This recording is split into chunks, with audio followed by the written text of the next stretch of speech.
Assalamualaikum, jumpa lagi Football United ringan amatiran ala gua. Hari Minggu pagi nih, masih pagi di sini. Tapi karena ada kasus yang cukup heboh di sosial media ya, dan juga terima kasih yang sudah komen di channel gua, juga memberikan masukan kan, Bang, bahas dong soal masalah Mason Greenwood. Oke, kali ini akan gue bahas soal masalah Mason Greenwood, kasus yang lagi sangat lagi hot-hotnya nih ya. Bagaimana gua menyikapi atau opini gua ringan amatiran seperti biasa ya, ringan amatiran. Begini, Mason Greenwood ini paling tidak dalam jangka waktu kurang dari setahun ya. Ini kan ada beberapa kejadian di luar sepak bola yang berpengaruh ke penampilannya di atas lapangan.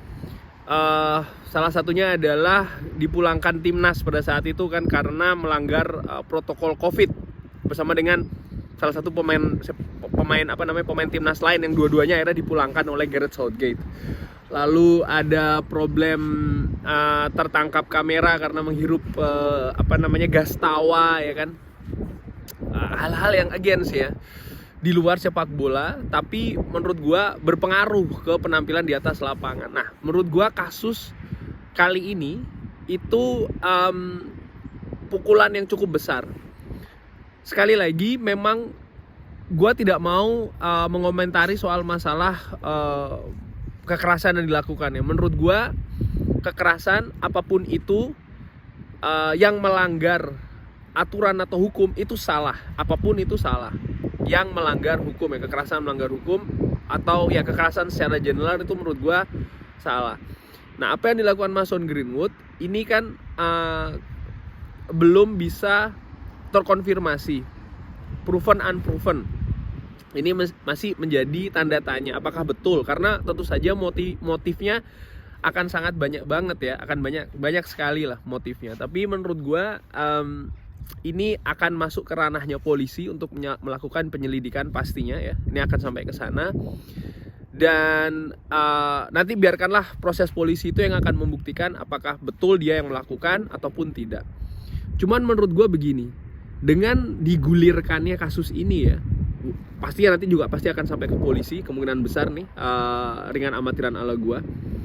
Ini merupakan pukulan yang sangat telak kepada dua pihak ya, pihak klub dan juga pihak pemain sendiri.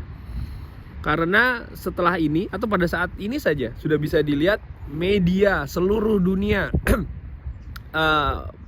rame-rame membahas hal ini, dan tentu saja karena hal ini negatif, pembahasannya pun juga berbau negatif kepada sang pemain ya.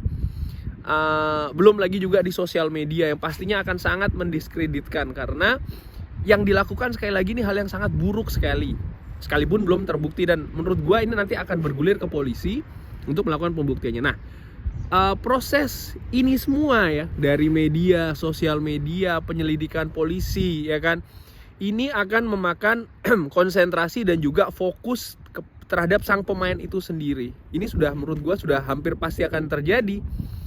Maka lagi-lagi menurut gue ini akan berpengaruh ke kehidupan, bukan cuma penampilan, tapi ini akan berpengaruh ke kehidupan sang pemain di atas lapangan, paling tidak untuk jangka waktu pendek dan menengah.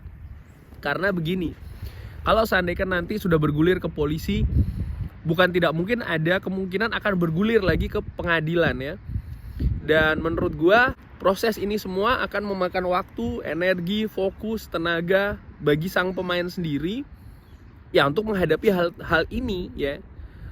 Dan gue nggak tahu nih, sampai sejauh ini kan belum ada sikap resmi dari pihak klub. Menurut gue mungkin pihak klub juga akan menunggu ya proses investigasi selanjutnya. Tapi yang jelas paling tidak dalam jangka waktu pendek ini akan berpengaruh sekali ke tim dan juga ke pemain yang bersangkutan. Sepertinya hampir dapat dipastikan pertandingan yang paling dekat mungkin dia tidak akan bermain, kemungkinan besar sih kalau menurut gue ya.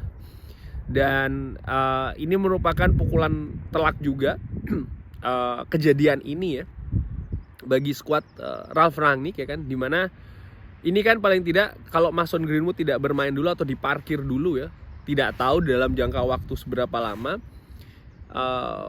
mungkin menunggu kasus ini berproses lebih lanjut ya kan, pembuktian dan lain-lain. Tapi gue menyoroti sekarang gue pengen menyoroti ke tim Manchester United, pengaruhnya seperti apa kasus ini ya. Sekalipun sekali lagi gue tegaskan, ini pastinya akan masuk ke ranah polisi untuk membuktikan, ada proses selanjutannya untuk membuktikan apakah kejadian ini betul atau tidak. Tapi ya itu tadi, ini ada pengaruhnya ke tim bagaimana. Menurut gue itu tadi dia akan diparkir, dan ini pastinya akan mempengaruhi kedalaman skuad ya, dimana kita baru saja melepas satu pemain yang di posisi yang sama, itu adalah seorang Amad Diallo yang di penampilan pertamanya langsung mencetak gol, nyetel bersama Glasgow Rangers. Nah, bagaimana nih selanjutnya? Ya, kita masih punya beberapa pemain di posisi tersebut ya. Kalau menilik ke formasi 4-3-3 dari Ralf Rangnick yang terakhir kali dimainkan dan cukup bagus ya skema ini.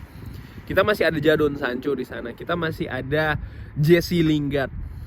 Kita masih ada Cristiano Ronaldo dan juga Edison Cavani yang salah satunya juga bisa dipasangkan di sayap kanan, walaupun tentu saja gaya tipe permainannya berbeda. Edison Cavani mungkin kendala fisik ya kan, apakah dia bisa bermain di sayap dengan cukup konsisten selama 90 menit untuk beberapa pertandingan ke depan ya kan. Sekarang kan ini kompetisi akan semakin ketat, pun juga Cristiano Ronaldo, Elanga masih ada di sana, Marcus Rashford masih ada di sana. Jadi masih ada beberapa pilihan, tapi menurut gua kalau menilik atau melihat performa dari beberapa pertandingan terakhir ya, untuk khususnya Marcus Rashford dan juga Jadon Sancho, dua pemain ini kan juga tidak lebih baik daripada Mason Greenwood penampilannya untuk di sayap ya. Kalau Jesse Lingard ya masuklah 3 pemain ini. Jadi menurut gua ini jadi tantangan juga di bursa transfer ini yang sudah mau tutup. Apakah langkah apa yang akan dilakukan manajemen? Apakah akan mendatangkan pemain di posisi ini ya kan? Dari berita terakhir yang gua ikutin, Ousmane Dembele ini sedang diperebutkan oleh tim Inggris yang kabarnya Manchester United ada di sana salah satunya. Apakah betul kita akan mendatangkan Ousmane Dembele yang kebetulan posisinya juga di situ? Ini kan juga jadi tanda tanya, apakah betul gitu? Apakah kita akan memulangkan pemain yang kita pinjamkan, mungkin Facundo Pellistri ya kan? Itu kan juga bisa jadi salah satu solusi, tapi apakah itu yang akan ditempuh oleh manajemen? Ini yang menarik untuk gua nantikan ya. Atau justru Rangnick percaya dengan skuad yang ada ini untuk mengarungi sisa musim kompetisi yang intensitasnya cukup ketat, akan semakin ketat dari satu pertandingan ke pertandingan lainnya, baik itu di Liga, Piala FA maupun juga di Liga Champions. Karena sekali lagi menurut gua terlepas nanti terbukti atau tidak, tapi proses untuk melakukan hal tersebut, karena kasus ini sudah jadi publik ya, sudah jadi ranah publik, sudah dimunculkan di media, sosial media, bahkan mungkin berita di seluruh dunia.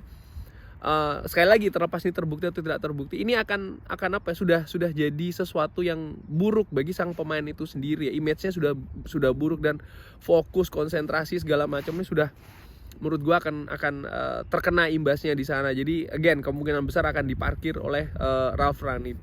Sebelum gua akhirin, pas banget tadi malam itu gua baca artikel online soal pemain Brazil ya, Cicinho, pemain yang dijuluki New Cafu, datang ke Real Madrid dari Sao Paulo kalau tidak salah, tapi hanya 1 musim di sana, akhirnya pindah ke AS Roma, lalu karirnya merosot karena hal yang di luar lapangan sepak bola yang berpengaruh ke penampilannya di luar sepak bola. Pun juga ini mengingatkan gua kepada Rafael Morrison ya, talenta muda berbakat yang diakui langsung oleh Sir Alex Ferguson, tapi juga kena kasus di luar lapangan sepak bola.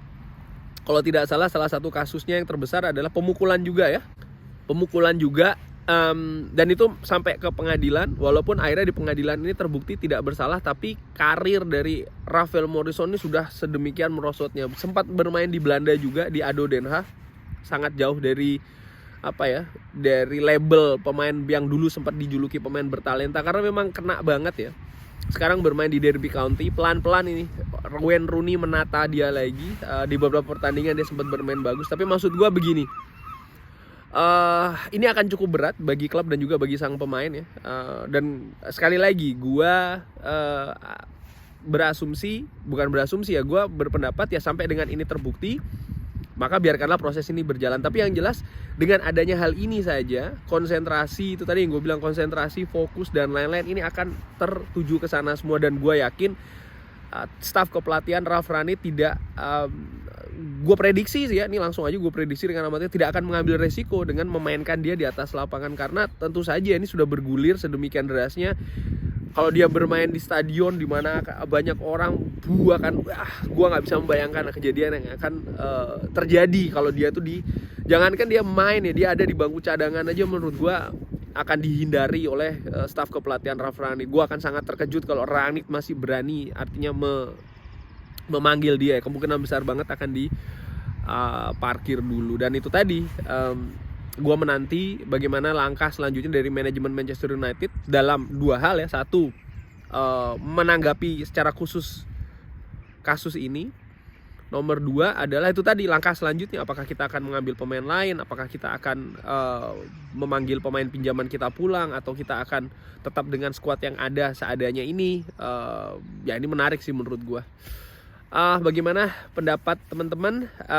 Sekali lagi ya, menurut gue kekerasan itu tidak bisa diterima, melanggar hukum itu tidak bisa diterima, tapi tetap kita harus menjunjung tinggi yang namanya proses hukum, semuanya sampai terbukti ataupun tidak terbukti. Jadi itu menurut gue sih pesan dari kejadian hari ini yang gue baca di sosial media. Thanks for watching, jangan lupa like, sholat, and subscribe. Wassalamualaikum warahmatullahi wabarakatuh.